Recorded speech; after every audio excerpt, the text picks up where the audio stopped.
After Harry hurt my ego, all I wanted to do was slink into the nearest watering hole. Then I remembered.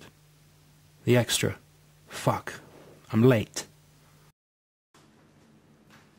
After apologizing for being late, I sat down with the extra as he pitched me his idea for a film.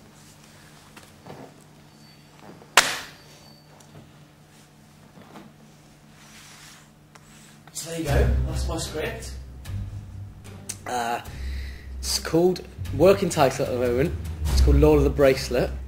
Basically, starts off with these two villages, neighbouring villages. You've got one of the elves, one of the dwarves. Don't get on particularly well. Yeah, that was an extra bit that I realised that I wanted to have in. Yeah, sorry, it's all a bit scrappy at the moment, first draft and all. But yeah, so you've got the elves and the dwarves. And they don't get on, these neighbouring villages. How small's the dwarf? So, proper small.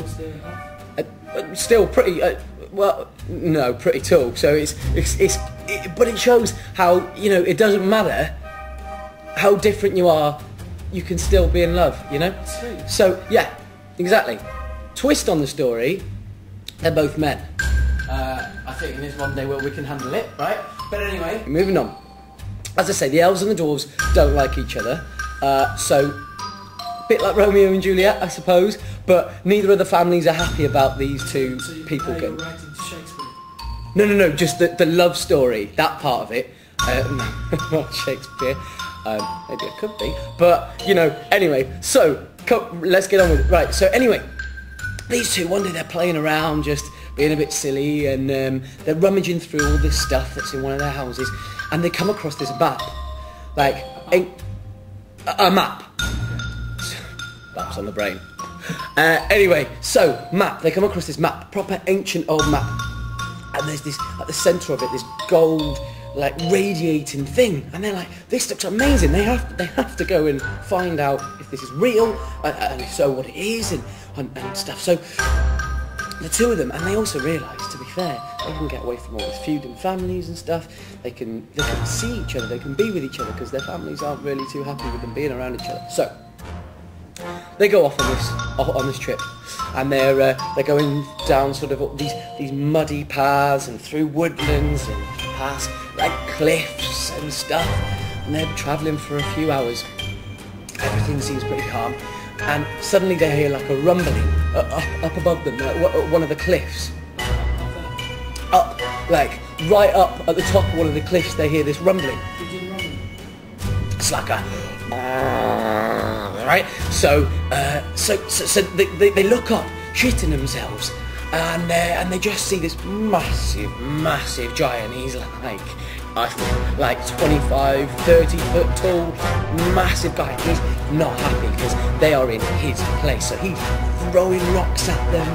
He's like, oh, get out of my place, and he's picking up trees like one-handed out the ground and lobbing them down the cliffside, and they're having to like duck and dive and get out of the way, and they're just like they're moving out of the way of this rock and out of that rock, and trees coming at them, and they dive out of the way.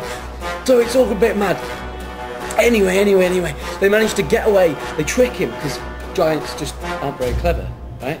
And so they give him a riddle, and they trick him, and he's stumped, and they get away, and they're like, yes, we got away. They're walking off down the path. Halfway through, I thought his information better be worth me hearing this nonsensical plot to a Lord of the Rings rip-off that, honestly, would just have a 0 chance of ever being produced.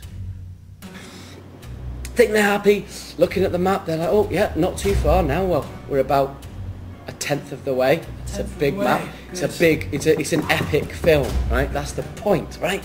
So anyway, along the path, another sort of 10-15 minutes later, they think they're pretty safe. Suddenly, out of nowhere comes this massive, red, fuming, like eyeballs bloodshot, teeth glaring, like foaming at the mouth, right? Blowing smoke, like blowing fire at them, like smoke coming out of his nostrils. He's clawing at them and he's going for them. And they're shitting themselves, obviously, so they're ducking, they're diving all this fire.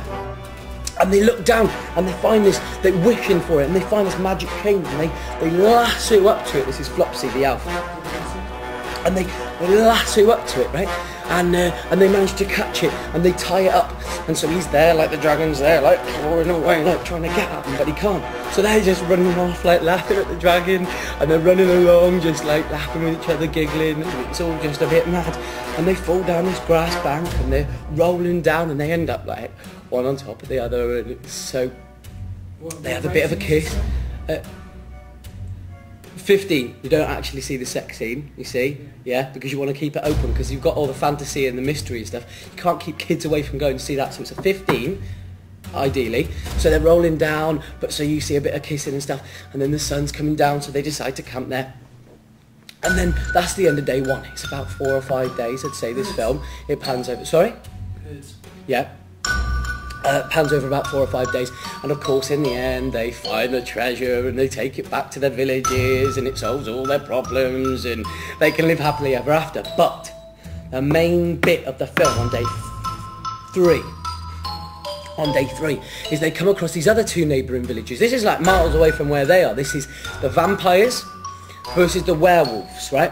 And these people, they fucking hate each other. I mean, you thought the elves and the dwarves at the beginning of the film hated each other. These people are vicious. You got fangs against like massive claws. So there's like these big battles going on and they get dragged into it. These 2 people, they get dragged into it. So they have to like learn how to sword fight. They have to learn how to spear. And this battle is gory. It is proper gory. So they get in there and they're riding on horses and chopping people to bits, and they're jumping and they're riding on a vampire and trying to strangle the vampire, and then the vampires are trying to bite at their neck. So it's pretty gory, pretty explosive, pretty amazing. They get out of there alive. There's one of those moments there where you think maybe this is Dopsy, the little dwarf girl. She gets bitten by one of the vampires in the battle, and you think, yeah, I know, exactly. And there's this real touch and go moment. Oh my God, is she going to die? Is she going to become a blood-sucking fucking crazy vampire? No, she doesn't. And I say the girl, sorry, they are still 2 guys, but you know, like in gay relationships where you've got a guy and you've got the camp one and he does all the girly parts. So sorry, that's what I mean, the dwarf. So, yeah, so they get out of there alive, get back to their actual villages, give the map, and they all live happily ever after. Basic storyline. Basic, as I say, if you read the script, it's more in there, but it's all good. Luckily for me, the information he had was better than his pitch. I told him I'd pass his details on to my agent, which managed to placate him. To really seal the deal, I told him I was writing a part specifically for him in the non-existent screenplay I was supposed to have written 3 weeks ago. As soon as he heard that, he started to spoon-feed me info on Abby like I was a newborn baby. You see, the great thing about being an extra is you hear a lot of gossip when you're just hanging around on set. If only he had a little more ambition, he could have used what he heard to be where he wants to be. But you gotta live with yourself, I suppose. According to the extra, she'd recently been through a messy breakup with the hottest director in town, who just so happens to be the biggest arsehole as well. The very same director who had fired me from one of the films I'd written back in the day, and then proceeded to take my name off the credits. Guess I shouldn't complain though. The payoff was sweet enough. Thanks, man. I'll be in touch. Great, well, just don't let them cut my scene, yeah? Yeah, I will do. Okay, and be careful.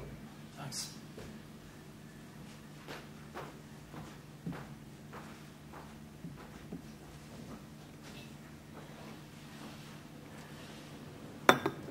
After several phone calls and IOUs called in, I managed to track the director's location to a company that handles all the film rushes in the Midlands. Okay, playback on take 32. Hey, whoa, this isn't 32. Stop. Now how fucking hard is it to play my take?